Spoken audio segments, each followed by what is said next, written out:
Ko'pchiligingiz 10 000 soat qoidasi haqida eshitgan bo'lsangiz kerak. Bu g'oya shundan iboratki, har qanday sohada ustaga aylanish uchun taxminan 10 000 soat davomida ongli va maqsadli mashq qilish kerak. Shuning uchun imkon qadar ertaroq boshlash yaxshi degan fikr keng tarqalgan. Bu nazariyaning eng mashhur misollaridan biri golfchi Tiger Woods. Uning otasi unga atigi 7 oyligida golf tayoqchasini bergani haqida ko'p gapiriladi. Oradan yillar o'tadi va 21 yoshga kelib Tiger Woods dunyoning eng kuchli golfchisiga aylanadi. Bu 10 000 soat qoidasining ideal namunasidir. Yana bir mashhur misol Polgar opa-singillari. Ularning otasi qizlariga shaxmatni yoshligidan tizimli va texnik usulda o'rgatgan. Natijada uning ikki qizi xalqaro grossmeyster darajasiga yetgan. Shunda bir narsa qiziq. Agar 10 000 soat qoidasi haqiqatdan ham to'g'ri bo'lsa, unda eng yuqori darajadagi sportchilar bolaligidan boshqalarga qaraganda ko'proq mashq qilgan bo'lishi kerak. Va haqiqatdan ham olimlar elit sportchilarni o'rganganida ular ko'proq vaqtni maqsadli mashg'ulotlarga sarflashini ko'rishadi. Bu ajablanarli emas.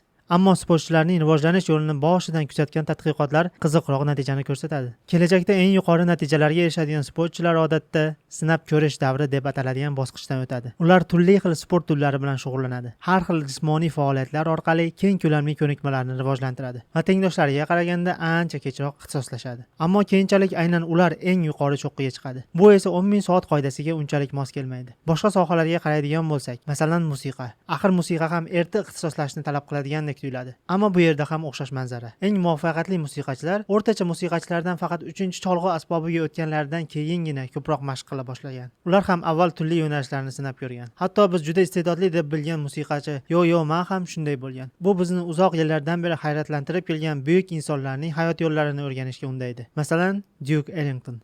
U bolaligida musiqa darslarini yoqtirmagan. Buning o'rniga beysbol o'ynashni, rasm chizishni va tasviriy san'at bilan shug'ullanishni afzal ko'rgan. Yoki Maryam Mirzaxoniy. U yoshligida matematikaga umuman qiziqmagan. Hatto yozuvchi bo'lishni orzu qilgan. Keyinchalik esa matematika olamidagi eng nufuzli mukofot Fields medalini qo'lga kiritgan birinchi ayolga aylangan. Vinsent van Gogh rassom bo'lishdan oldin 5 ta turli kasbni sinab ko'rgan. Faqat 20 yoshlarining oxirida rasm chizishni jiddiy boshlagan. Claude Shannon esa Michigan universitetida elektrotexnika yo'nalishida o'qiyotgan paytda falsafa fanini shunchaki o'quv dasturidagi talabni bajarish uchun olgan. O'sha kurs davomida u qariyb 1 asr oldin yaratilgan mantiqiy tizim bilan tanishdi. Bu tizimga ko'ra har qanday fikr yoki bayonotni rost va yolg'on qiymatlariga ajratish, ularni 1 va 0 ko'rinishida ifodalash hamda matematika masalalari singari tahlil qilish mumkin edi. Shannon aynan shu g'oyani elektrotexnika bilan bog'lab ko'rdi. Natijada keyinchalik barcha zamonaviy raqamli kompyuterlarning asosini tashkil qiladigan binary code, ya'ni ikkilik kodlash tizimining rivojlanishiga yo'l ochildi. Francis Hazelbyne esa birinchi professional ishini 54 yoshda boshlagan. Keyinchalik esa Girl Scouts tashkilotining bosh direktori bo'lgan. Endi esa biz uzoq yillardan beri kuzatib kelgan bir sportchi haqida gapirsak. U avval tennis bilan shug'ullangan,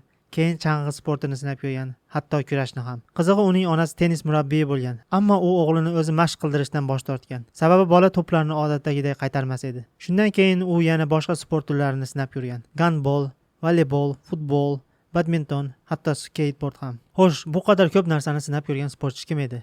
Bu Roger Federer. Bugungi kunda u Tiger Woods kabi mashhur. Ammo hatto ko'plab tennis muxlislari ham uning bolalikdagi rivojlanish yo'lini bilishmaydi.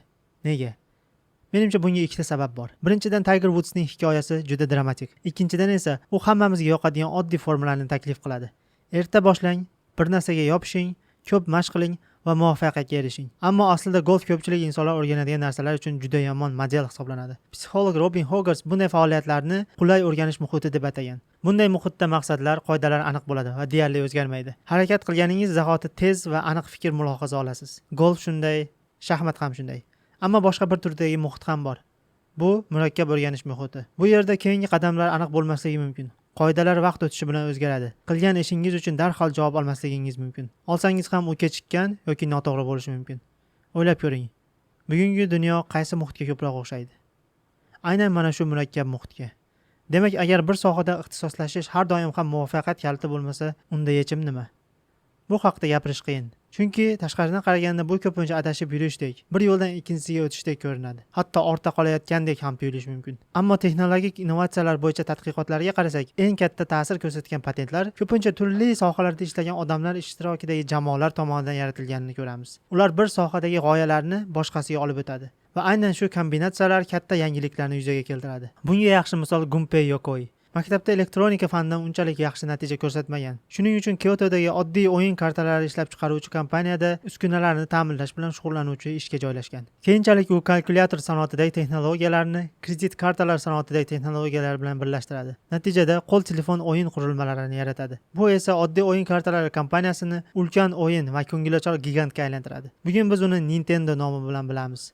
Yokoining eng mashhur mahsuloti esa Game Boy edi. Ehtimol biz bunday insonlarni yetarlicha tarbiyalay olmayapmiz. Chunki biz faqat erta start va tor ixtisoslashuvni rag'batlantiramiz. Albatta muvaffaqiyatga eltadigan yo'llar odamlar sonicha ko'p, lekin biz asosan Tiger Woods yo'lini maqtaymiz. Holbuki bugungi murakkab dunyoda Roger Federer yo'lidan boradigan insonlarga ham ehtiyoj juda katta. Mashhur fizik va matematik Freeman Dyson bir paytlar shunday degan edi. Sog'lom ekotizim uchun ham qushlar, ham qurbaqalar kerak. Qurbaqalar loy ichida bo'lib, mayda tafsilotlarni ko'radi.